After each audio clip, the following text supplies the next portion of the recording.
Ladies and gentlemen, we are back to Primo Box Club, episode 4. It's all really happening. Or is it 3? I don't know. It's not a good sign if you're only 3 or 4 episodes in and you're already forgetting exactly where you are. It's probably a sign of CTE. I have been kicked in the head a few times, both by life and just people in various kickboxing and Muay Thai classes. Okay? So bear with me as I try to collect my thoughts. Okay? Now, you might have noticed new digs. You see all this? That's right. A different wall. We're facing a different wall. Now, why is that? Well, I'm going to talk about a couple of things that I need visual references for. And what I'm going to start doing now is I'll be talking about something and I'll be referencing a video sometimes, and then I'll just go like a fucking TikToker. I'll be pointing off to the side, and you'll be like, oh, I can see what he's seeing. Oh my God, the miracle of technology, right? We used to, live in caves, and we got here on this fucking rock, and then somebody smashed a stone and made Bluetooth out of it. It's fucking crazy, dude. I remember seeing a video of how silicon gets made, as in Silicon Valley. Not Silicon Valley, you mother. Don't get me started, okay? Silicon Valley is in Chatsworth, California. Silicon Valley is where they get these, okay? Silicon Valley is that. Silicon Valley, San Jose, all that, that's where the tech companies are. Silicon. Does that make sense? Silicon.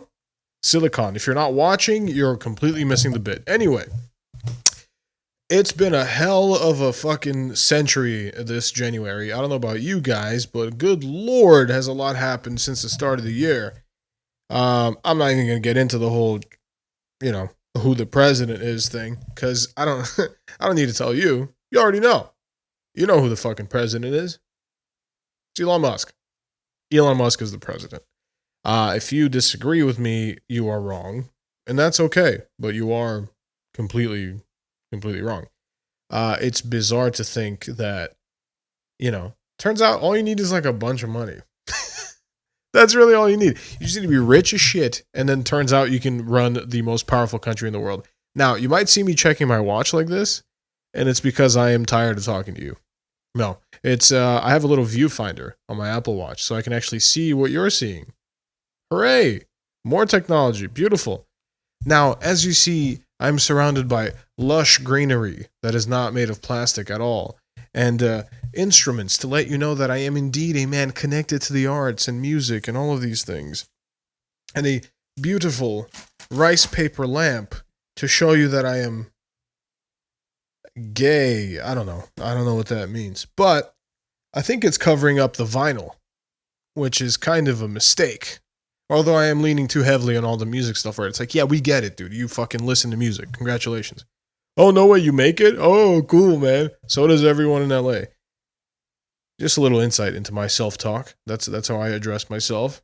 I don't know about you guys, but whenever I see someone on social media being every day I wake up and I look in the mirror and I'm you're going to fucking crush it today, dude. Those spreadsheets are going to be devastated. They won't know what the fuck is going on. I know Excel hates to see me coming, bro. Excel wakes up, sees my face, and goes, good Lord, the functions I'm about to experience, I'm not ready, right?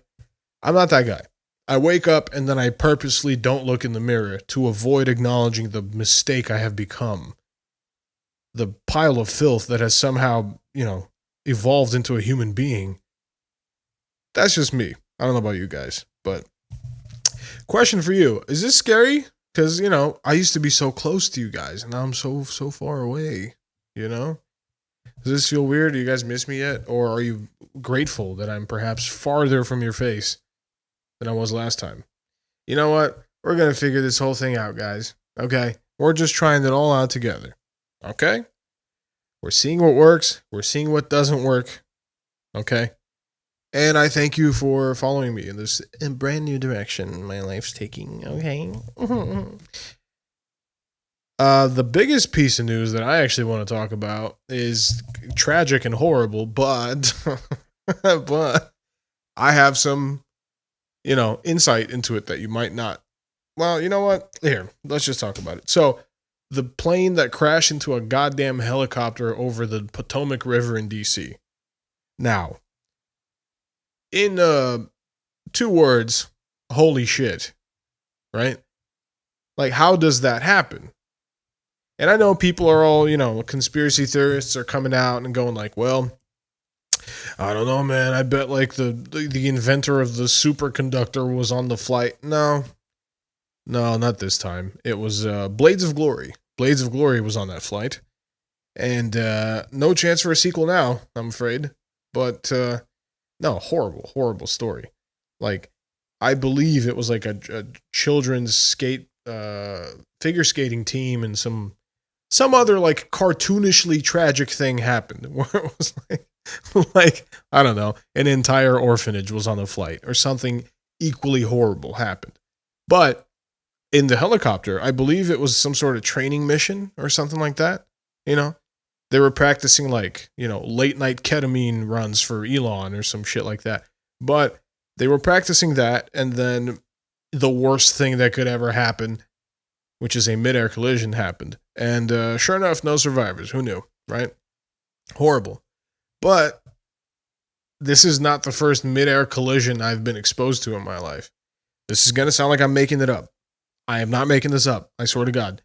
When I was like 9 or 10, maybe 8, maybe 9, maybe 10, I don't know. Like I said, CTE, okay? I don't know. My brain is a bag of fucking mashed potatoes, okay? If you looked at a CT scan of my brain, you'd be like, that is a very smooth chicken breast. And I'd be like, yes, no folds whatsoever. Just a smooth, nice, beautiful, silky piece of just flesh, okay? It's been tenderized to shit. It can't do anything anymore. I genuinely don't remember the simplest things in the world. Now, I used to be like, oh, it was probably COVID, man. My recall and my memory before was fantastic. And it was. But, what am I going to do? Blame the fucking plague that hit everyone in the world? Then how come everyone isn't like me, Why isn't everyone retarded, Amon? Well, great question. Your mom. How's that? Yeah, how's that, dude? That's what I thought. Bitch. Anyway, when I was 8 or 9 or 10 or 15 or 36, who's to say? Who's to say? I was living in Brazil. Okay? I am from Brazil. I have addressed this. You'll hear this a lot. Okay? I'm from that country. And I was living there. I was at a friend's, this is going to sound weird, a friend's great aunt's birthday party. Sure, why not? I have 42 cousins, okay? Eventually there's going to be some great aunts, some cousins that aren't really cousins, that whole thing, like third, twice removed, all that shit. Anyway, it was his great aunt's birthday. And for her birthday, they decided to get a surprise ticket for her son, whose name I will not mention. Although, man, do I want to, because it's pretty ironic. But anyway, they got him a surprise ticket to fly all the way from Manaus, which is in the north of Brazil, down to Brasilia, which is where, I'm from and where she was. So I'm at this old lady's birthday party. I'm fucking, drinking soda, eating coxinha. If you know what a coxinha is, it's the best thing in the world. I'm eating 100 coxinhas. I'm eating hot dogs. I'm fucking stuffing my fat little face, drinking soda. My parents didn't let me drink soda at home, so every time I went to a party, I was like, just filling my fucking stomach up. Anyway, we're doing all that, and then I start to see a lot of adults with very worried faces going on. And I was like, what's going on, guys? Party time. I'm just, dancing or whatever. No one was listening to funk there. People think every Brazilian family listens to funk. That's not how it goes, okay? But that's a different story for another time. So there I was, just looking around and seeing all these adults, like, devastated. And I didn't understand what was going on until someone explained to me, he's like, I kept hearing the phrase, he should have been here by now.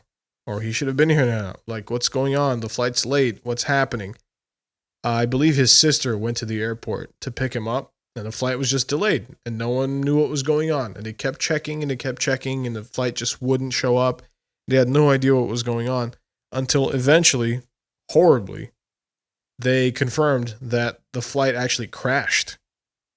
And at the time, I think it might still be, but at the time it was the single worst air disaster in Brazilian history. And if I am not mistaken, at that party, we turned on the news and we watched the report about this thing. And the lady, the great aunt, watched the report too without knowing that her son was in the flight. So she was witnessing this tragedy and, probably thinking, oh my God, those poor families, without realizing she was one of the poor families, dude. What the fuck? Horrible. But here's the crazy part. This is why I bring this up. The way this shit happened is nuts, dude. It's fucking nuts. So this flight was coming from Manaus, the north of Brazil, down towards Brasilia. So I guess an equivalent in the US would be like you're coming down from New York to like Florida. Something like that. I don't know. Anyways, this flight's coming down. And then, unbeknownst to everyone, this group of American businessmen had just bought a jet in Brazil. And they turned the transponder off, which is the thing that basically lets ATC know where you are, And they turned it off, and they basically took their jet for a joyride, right? And in the middle of that joyride, sure enough, dude, the business jet clipped the passenger jet's wing. It clipped the commercial airplane's wing. The flight from, I believe it was Gol Airlines, GOL Airlines, that flight crashed. Something like 260 people died. And then the business jet landed, and all those guys survived, dude. So like 6 businessmen caused the worst air traffic disaster in Brazilian history, and they landed and they were fine.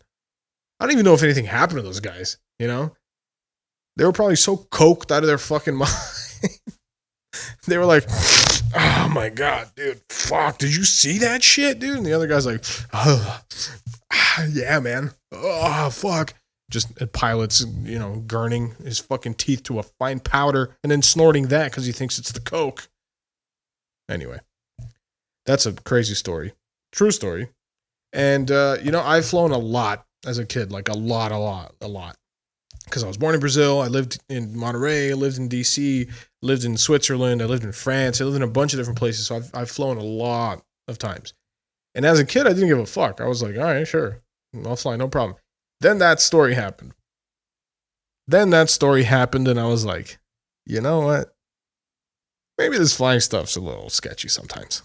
It just kind of rubbed me the wrong way. But subconsciously, because I didn't realize how much it fucked me up until much later, right? And for a while there, I had like a complete devastating panic, like just complete panic when it came to fly, right? Nowadays, I don't give a fuck at all. I really don't care. I could get on a plane and just whatever. I don't. It's like getting on a bus for me. It's the same. It's like getting in an Uber that lasts 8 hours. Okay. But I got on a plane one time and I had probably the weirdest flight. Yeah, hopefully the weirdest flight I'll ever have in my fucking life. So I was leaving from, by the way, I got receipts for all of this. So I'll finish telling the story and then I'll probably do the TikToker thing and point over here. And then I'll show you the headline talking about the incident. So we were leaving Madrid and flying down to Sao Paulo. That's like a 9-hour flight or like a 10-hour flight, something like that. So, no, probably like anyway, who cares? I was leaving Madrid and going to Sao Paulo, right? It was a Boeing 777. I was all excited. It's a big ass plane. I had never flown in one of them. My dad was all excited. It was me, my dad, and my sister. And my dad was telling me, like, these planes are like, they're really good. And I'm like, oh, cool. Thanks, man. Anyway, thanks, nerd. Who gives a fuck?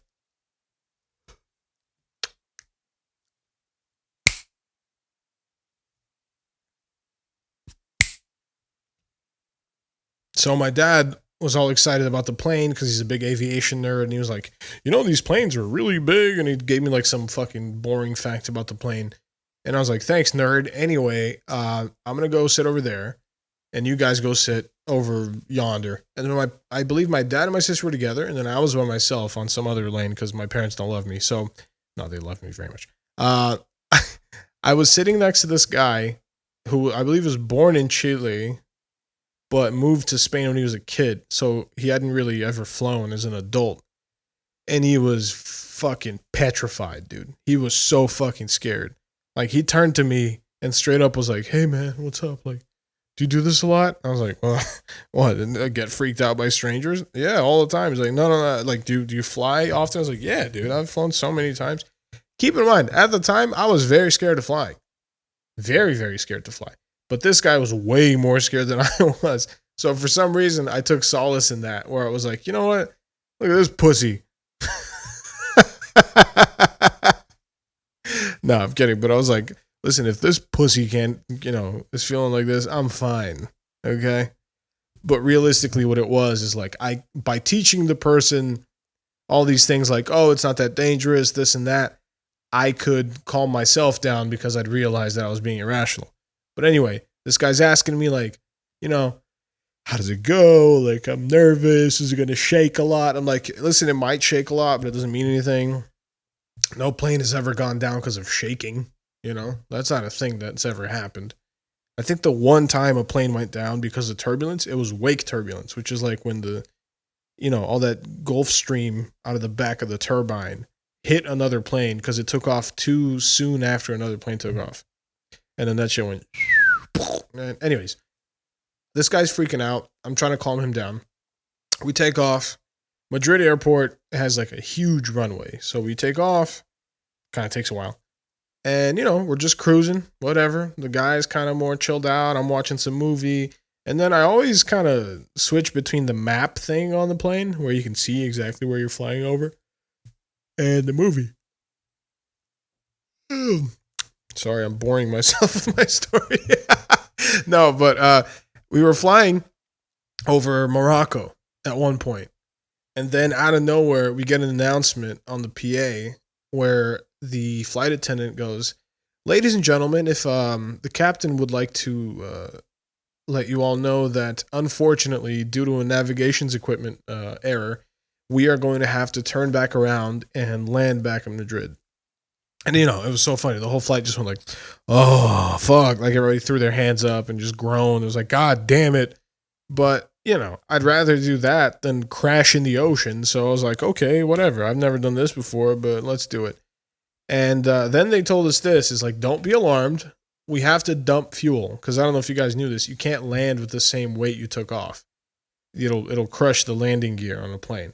So they calculate this into the flight. Like, the plane is going to weigh a lot less by the time it lands. So anyway, because it has less fuel, right? So she goes, we're going to have to dump fuel for about 20 minutes, but don't be afraid. It's going to look like there's some liquid leaking from the wings. That's the fuel. Don't be afraid. And at this point, I'm like, but I have to stay strong for my man Juan next to me, dude. My Chilean friend Juan is like, hey, brother, I'm scared. I'm like, don't worry, bro. It's fine, bro. Don't even sweat it. And he's like, no, brother, I'm so scared right now. I never fly like this. I'm like, hey, man, relax. We good. We good, bro. And he's like, okay. Why did you say that like this? Hey, don't worry about it, bro. Hey, we good, bro. But why did you talk like this? Hey, don't worry about it, bro. And I kissed him on the forehead. Anyway. He's freaking out. I'm freaking out, but I'm trying to calm him down and not appear as though I am freaking out. So I told him like, yeah, don't worry about it, man. This happens all the time. This does not happen ever. I've never had a flight where we had to dump fuel. But, we spent about 20 minutes dumping fucking kerosene over some poor fucker in, Casablanca. His herd of goats is flammable now because of us. But we're just dumping all that fuel. And then as we are dumping the fuel, another announcement comes on where the flight attendant says, ladies and gentlemen, if there is an EOD on board, please make your way to the cockpit. The pilot would love, or the captain, I guess, would love to speak to you. Now, at this point, my soul has left my body through my butthole. I'm like, okay, that's not normal. The captain doesn't just go, does anybody want to have a chat? Does anybody want to kiki a little bit? Just talk. I just want to chit chat. Pull up a chair, dude. How about them lions? No, that what the fuck? That doesn't happen, right? If anything, the pilot. Why do you think that door is bulletproof, dude? He wants to be as far away from the fucking animals that are on flights. He does not want to speak to the passengers, dude. Flying used to be like fancy. People used to dress up to fly. To be fair, the seats used to be the size of a human being and not, a small pygmy. But flying used to be fancy. Flying used to be an event. You would dress up to fly. You would address people politely. And now it's, you're on a fucking bus in the sky. So no one cares. You're on a Greyhound at 30,000 feet in the air. So no one gives a shit.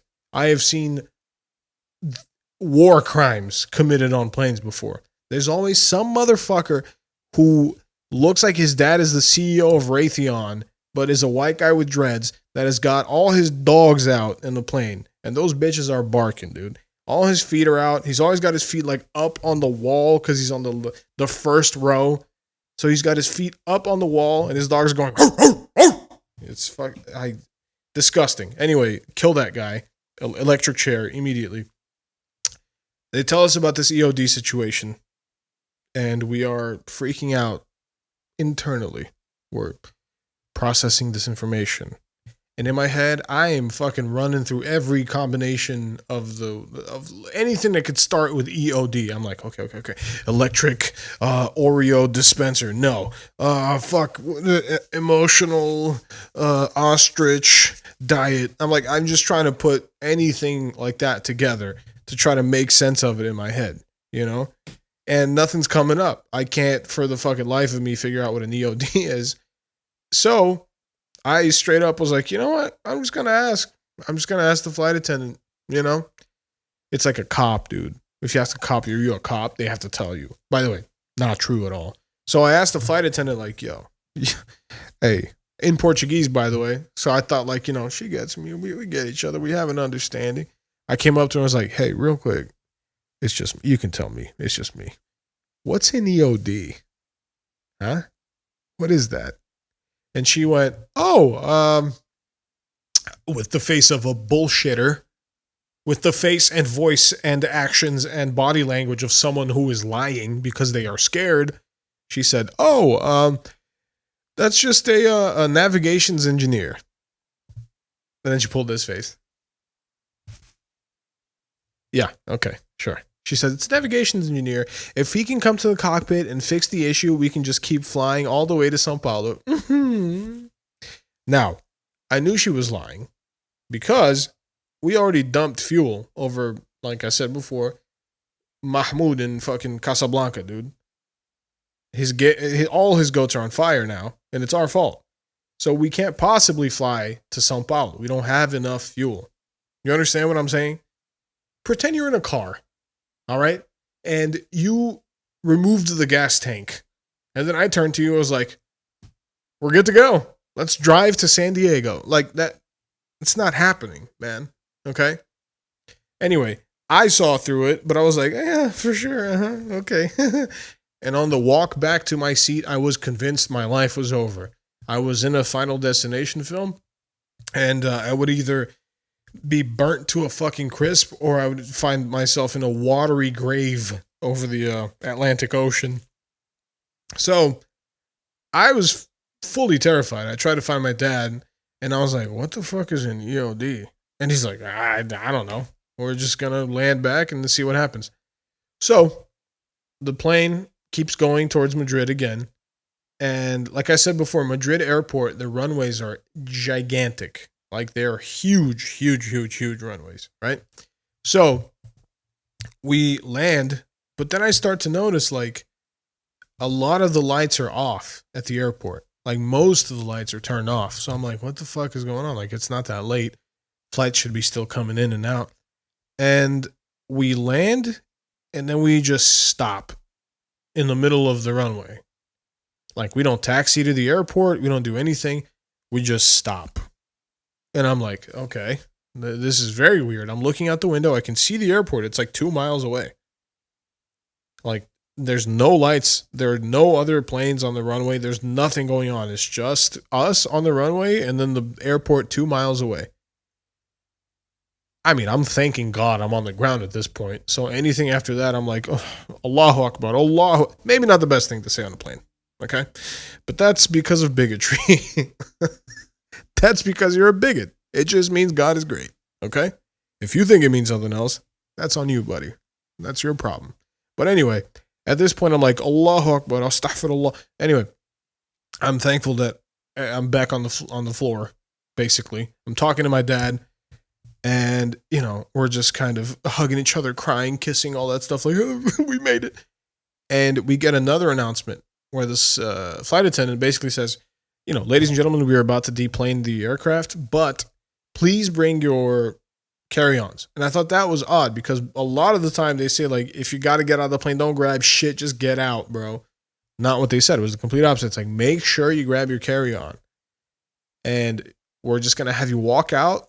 Just keep walking. Don't stop. If you have to stop, we'll make you stop. And I was like, what the fuck does that mean, right? So we leave the airplane. Or rather, what am I saying? In the airplane, as they're saying this, we just see fucking, sirens and all this shit coming towards the plane, like, woo woo! And like firemen, police, military trucks, all this shit. And I'm like, oh my God, dude. Like, is Osama bin Laden in this flight? Like, what is going on? Right? Is the leader of ISIS on my flight right now?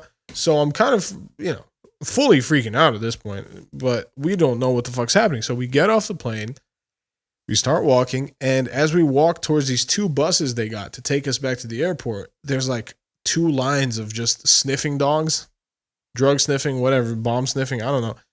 And we're just walking past these dogs and they're sniffing our carry-ons, and we're like, okay, we just let it happen. We get on the bus, me and my dad, and we kind of turn to each other, and he goes like, what was that thing she said again? EOD? And I was like, yeah. What is that? What is an EOD? And I was like, yeah, let's look it up. So I pulled my phone out, and I just type in, what is an EOD? And EOD stands for Explosive Ordnance Disposal. So she basically said, if you understood what she was saying when she first announced it, was, hey man, does anyone know how to disarm a bomb? The captain would love to speak to you. So yeah, I can only imagine being on that flight and knowing what that meant. Imagine you're a former military. You're on a flight, and then you hear the words, is there an EOD on board? You couldn't stick a needle in your butthole, dude. Nothing's getting past that. You can't even, nothing.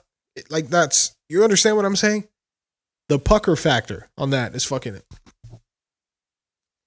You could create a diamond inside your butt if you put a piece of charcoal in there. That's how scared you'd be. Okay? So, we come back. They tell us, like, okay, we're going to put you in a hotel overnight. We're going to search the entire aircraft, and then you're going to take the same flight tomorrow. And sure, I mean, what else were we going to do? We got put up in the hotel, and then the next morning, dude, when people were boarding for this flight again, it legit looked like I was already in hell. Everyone looked like they had already died. It was the weirdest thing, man. Everyone just had this, like, look in their eyes, just fucking sunken, sallow expressions. Convinced, like, this is it. This is the end.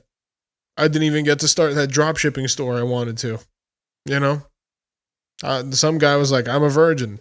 Some other dude was like, he's a virgin. But, people must have been terrified. Anyway, I get to the airport, and I end up asking one of the gate agents, again, me trying to be cool and, like, ask people in Portuguese and shit. I'm like, hey, bro, hey, just between you and me, dog, was there something on that plane? And the guy goes, well, I can't tell you if there was or wasn't anything, but I can tell you this is the safest aircraft you could possibly take today. It's been on here for 24 hours. It's been searched from every nook and cranny. You're good. And I was like, all right, not an answer, but I'll take it. So yeah, sure enough, we got on the flight. I am still with you here today, so you can probably guess how the fuck that ended, right? But yeah, man, it's a real thing that happened. There's a whole news story about it. I'll try and put it over here for y'all. But it's fucking wild because I talked to my cousin afterwards when I got to Brazil. I told him the whole story. And, my whole family was like, oh my God, my meu Deus, you could have died or whatever. And then my cousin was like, nah, you would have died. If it was a real bomb in that flight, you would have died, bro. And I was like, how are you so sure? He goes, well, bombs aren't like time-based. It's not like a fucking movie where there's a big-ass, 10, 9, 8. That's not how it works. He said the way plane works, bomb, is they're pressure-based. He said basically, if it were really, the case that there was a fucking bomb on your flight, you would have died as soon as you reached cruising altitude, right? I don't think that's what happened because I'm here with you. But sometimes I do wonder if I died in that plane crash, then everything's been different, you know? Which, by the way, I know is a sign of schizophrenia. Truly believing that is kind of a mental illness diagnosis or a symptom, I guess. I don't really believe it. It's just funny to think about sometimes. Like, what if I died in that plane crash, you know? Well, if I did, you wouldn't have to listen to this fucking story. You wouldn't have to listen to me at all. And by the way, no one is making you listen to me, okay? So stop making me feel bad for talking to you. No one made me. I made me feel bad. I'm very good at that. But yeah, guys, I've been on a lot of very fucking weird flights. Just bizarre situations. But listen, whatever. That's enough fucking, flight stories for now. I'm not trying to freak anybody out. If you like flying, keep flying. If you don't want to fly, don't fly. You want to take a bus to Tempe, Arizona? Be my guest. Okay? Now, what are you more likely to get your head cut off on a Greyhound bus? Yeah, of course. But that's your prerogative, man. If that's what you want to do, you go for it, boss. You want to be disemboweled on a fucking Peter Pan bus? You do that, buddy. I'll be over here getting coughed on at a Delta flight and developing the norovirus or some crazy fucking Ebola, some ancient disease that hasn't killed anyone in about 60 years. That's what you're going to get on the next flight you get on. We don't have the World Health Organization anymore. The U.S. isn't part of that. So get ready for biblical plagues. Some guy's just going to be like, swarms of locusts have infected my family. And it'd be like, wow, that's crazy, bro. If only there was a way to stop that. If only. Yeah. Another big piece of news, the Grammys just happened. And, as a music producer, the Grammys are of particular interest to me. And I don't know how I felt about the Grammys this year. I think that, again, dude, I always wonder, who the fuck is the Academy? Is it all, because if it's all like Rick Beato, what the fuck are we doing? By the way, I love Rick Beato for certain things. When he interviews like Sting, great. They speak the same language. They're two music boomers. They can kind of get along and understand each other. But I don't want to see Rick Beato reviewing Drake. It's so funny, dude. Rick Beato will be doing one of those videos where it's like, I listen to the top 10 on Spotify. And it's like shitty rock song. Okay, this has something interesting. This has something I actually like in it. The guitars are really cool. And then it's like Gunna and he goes like, black people.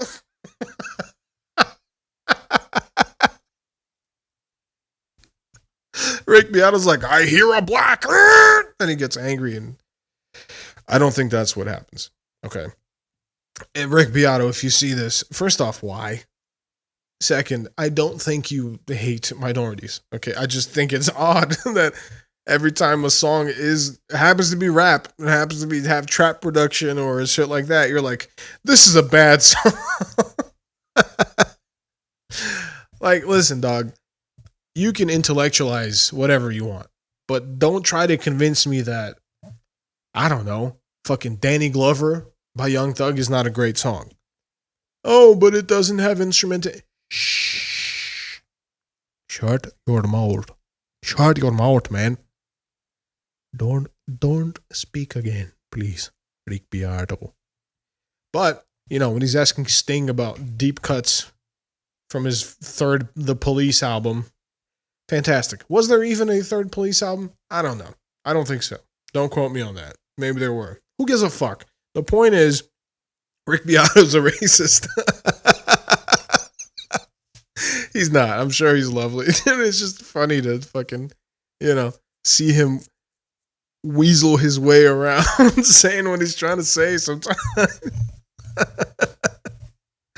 Fuck. Anyway, I'm sure he's already made a video about the Grammys, and he's probably like this in the thumbnail. He's like, I'm so upset with the Grammys. Oh, I haven't even checked. I guarantee you that's what it looks like right now. And just for future reference, here. Does it look like that? I'm looking at nothing like a crazy person, but when you watch this video, I will put the thumbnail right over here. Okay. So, one big thing that happened at the Grammys, which really fucking pissed me off, by the way, was that these two girls from the Associated Press were interviewing Babyface. Now, let me tell you something. If you don't know who Babyface is, okay, Kenneth Brian Edmonds. If you don't know who Kenneth Brian Edmonds is, all right, he is probably one of, if not the greatest songwriter in music history. Like, this guy's a goddamn hit machine, dude. You know what? You know what? Just for fun, let's pull up Babyface's Wikipedia page. All right. So he has written and produced over 26 number one R&B hits throughout his career and has won 13 Grammy Awards. Okay. Let me explain something to you. Most very successful musicians do not get a single number one ever in their life. Babyface got 26. And counting, by the way. I'm sure one of them was in the last, 10 years. What the fuck? Like, dude, come on. By the way, he's a producer, too. He's not just a writer. Dude, he's written for, Bobby Brown, The Whispers, fucking Tevin Campbell, Aretha, Madonna, Janet Jackson, Beyonce. This guy is a fucking legend. When you talk about, I know some people call, Dave Blunt's a legend, which, by the way, for sure, love Dave Blunt. I DM'd him once, by the way, before he blew up. And I was like, can I send you beats? And he said, fuck it, send them. Never send him beats. I have CTE, bro. I'm trying to tell you, I have brain damage. Okay? Anyways, this guy's a fucking actual musical legend. And then these goddamn fucking interviewers, dude, this lady, just, here, let's watch it together. Fuck it. Can you talk about just this new trend that we're seeing in R&B where we're seeing more of a fusion? We're seeing people blend the genre with pop, blend the genre with hip-hop. So one girl is actually rock trying as to well. interview him. Yes, I think Chaperone appears. it's This interesting, girl starts doing a fucking... Chapel. Oh, no. you guys want to do that. Oh, Go no. So sorry, baby. I'm so sorry. Oh, my God, dude. Hello, how's it going, Chapel? What the... Brother, what? Oh. Dude, that really pisses me off. That's so disrespectful, man. I can't even think of an analogy to explain how disrespectful that shit is. You have one of the greatest musical minds in history in front of you, and then, a hotter girl shows up behind him, and you're like, Chapel! Chapel! God, dude, what the fuck? I heard that the girl apologized, actually, and I haven't seen this yet, but let's see. Let's see what this apology is real quick, because I have no idea. Pop and rock as well. Yes, I think it's interesting. By the way, Babyface was super fucking nice about it. You guys want to do He that? could have caused a scene, Go do that. you know? But he didn't. He was like, all right, fuck it. I don't even want to talk to you. Hello, Bye. how's it going, Chapel? Who is this lady? Jesus Christ. But first I wanted to say that I'm really sorry about interrupting Babyface earlier. Chapel Roan had come up and there was a lot of commotion as there is on these carpets, but I'm a big Babyface fan and as are we all, and so Name one song he wrote. Name one. Name one song he wrote or produced. Just one. Oh, I'm a big Babyface fan. Yeah, okay, cool. For sure. Get the fuck out of here. You just know, as the event was happening, someone was like, girl, Twitter is gonna fucking scalp you. And then she had to quickly get in front of the camera and just go, I just want to say I would like to apologize to Babyface. I'm a huge Babyface fan. So fake, dude. It's such bullshit. It's I don't know, dude. It just really, really upsets me. By the way, no shade to Chapel Roan. Very talented, very cool musician. But it's I'm sure even she, if she had seen Babyface get brushed off to the side so they'd get to talk to her, she'd be like, what the fuck are you doing right now? You know? That's crazy, dude. That's nuts. But listen, music people, or rather, not music people, artists, producers, writers, all those people are very cool. But in the music industry, man, sometimes you meet some people who are around it that are so fucking weird. And I don't mean that in a shitty way. I just mean you can see their intentions are odd. Like they're trying to get in and then try to get something out of people. And it's weird, man. I don't like it. Like, I can't tell you how many A&Rs I could just tell were like in it for, I don't know, access to hot women, you know? Or A&Rs that are just like, yo, I'm trying to, did you see my fit? Brother, who gives a fuck? No one cares about your fit. You know? Put a record together. Put some people in the room. You know, make something happen. Like, whatever. I don't want to turn this into a me versus the industry thing. But you know what? Let's look at some songs written by Babyface to remind ourselves that this man is a goddamn fucking legend. Okay? You know what? I took this microphone cover off because it kind of looks goofy. It's covering all my face. You don't want that. You want to see this face. You don't, but you're going to have to. You know what? That Babyface thing just really pissed me. Let's read a couple of songs that Babyface has either written or, you know, produced. I'll Make Love to You, Boys to Men. Come on, son. It was on the Billboard Hot 100 for 14 weeks as a number one. 14 weeks. Okay? 14. All right? That's just one song. If that is the only song Babyface had ever written, he would already have been a legendary songwriter / producer. Just insane, man. Also, by the way, Every Time I Close My Eyes by Babyface, fucking Mariah Carey's doing background vocals. Do you understand what that means? That's nuts, dude. It's got Mariah Carey, Kenny G, and Babyface on the same song. Imagine getting Mariah to do your background vocals, dude. That's nuts. Like, that's how legendary this guy is. And some fucking, I don't know, some USC grad is like, Chapo. God, it pisses me off, man. That really, really bothers me. But whatever, she'll be fine. Her dad's an A&R at Warner Records, probably. So it'll be fine. It's okay. Her dad's Rupert Murdoch. It's fine. Let's try a new segment out. I have a group chat with two musicians that some of you know, some of you don't.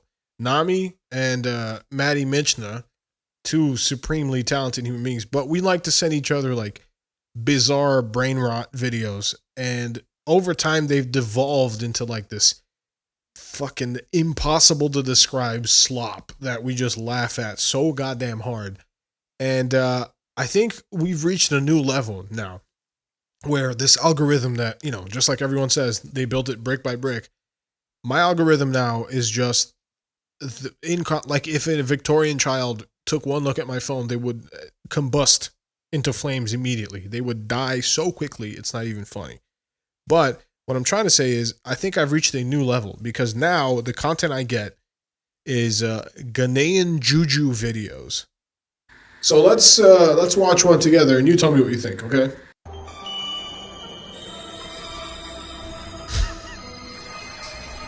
Okay. Yo. Okay. All right.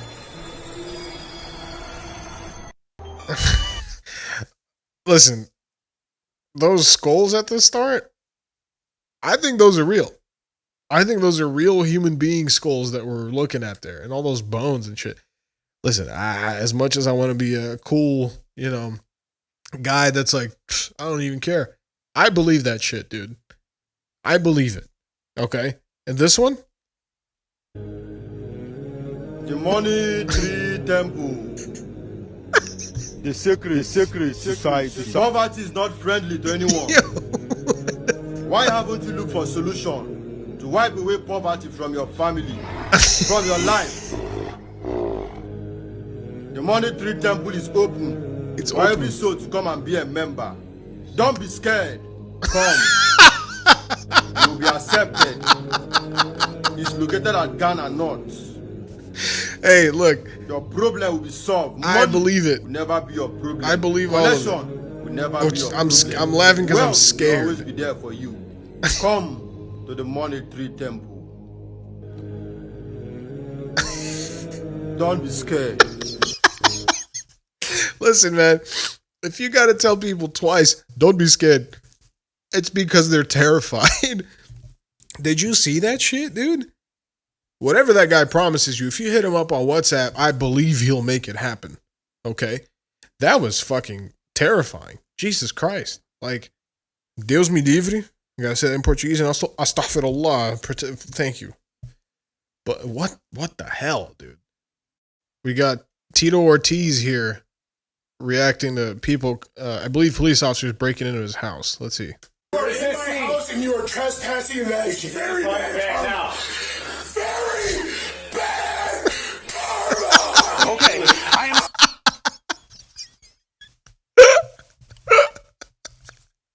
am. Dude, he's got the fucking terrifying presence perk from Fallout.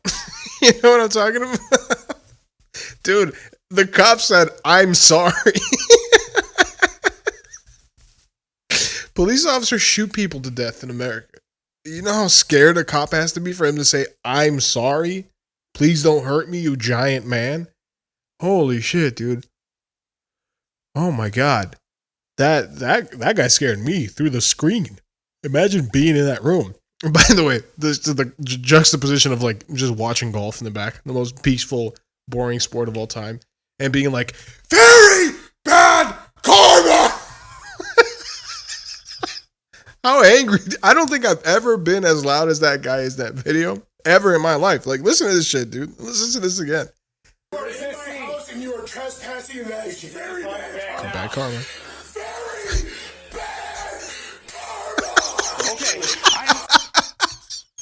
Yo, that guy put everything he had into that. He was flexing his arms as he was screaming. That's crazy, dude. Holy shit. And by the way, I love the idea of a powerful warrior who believes in spiritual forces like karma. This guy was like, you will suffer for what you've done to me today. If not today, someday down the line. And then pointing like this as you're screaming at someone, this guy's got intimidation figured out, dude. If you walked into a bank and just screamed like that and said, give me $1 million, I'd give it to him. I would give it to him. I would find a way to make it happen, because if not, he's going to bite my nose off. He's going to eat my children. You don't believe me? Okay, try it, dude. Test that guy. See what happens. He's going to do something crazy. Like, he's not going to swing. That's a normie move.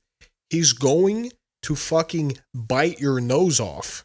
Do you understand? A guy that angry, he's not going to use his hands, dude. He's going to eat you. Do you understand? At the very least, he's going to headbutt you in the nose. This guy's a maniac. But I kind of want to be friends with him. I bet he's in LA. I don't know how I know that, but... Oh, his shirt says Los Angeles. Okay, there we go. Yeah, perfect. I need to find this man and harness his powers of intimidation, because, God, that is a superpower. Good Lord. Jesus. That is some weird shit, guys. Good Lord. Ugh. You know what, folks? Thanks for sticking with me. I don't really know what this is yet. I'm a little scared of doing this by myself all the time, but yay, listen, I'm working on guests. I'm trying to get people to come here and shit, just shoot the shit with me. It's gonna be fun, man. It's gonna be a lot of fun. I have a lot of interesting people I can call here, and I hope you will listen when they do show up. But until then, it's just my bald ass. It's my weird fucking boring ass talking to you for no reason at all. And yeah, thanks for listening, guys. Thanks for watching. Take care of yourself. Take care of your mom. Take care of your dad. Take care of your dog. Your uncle. I don't know. Whoever's in your house. Just take care of that. And take care of yourself as well, okay? Alright, guys. I love you very much. Goodbye. See ya.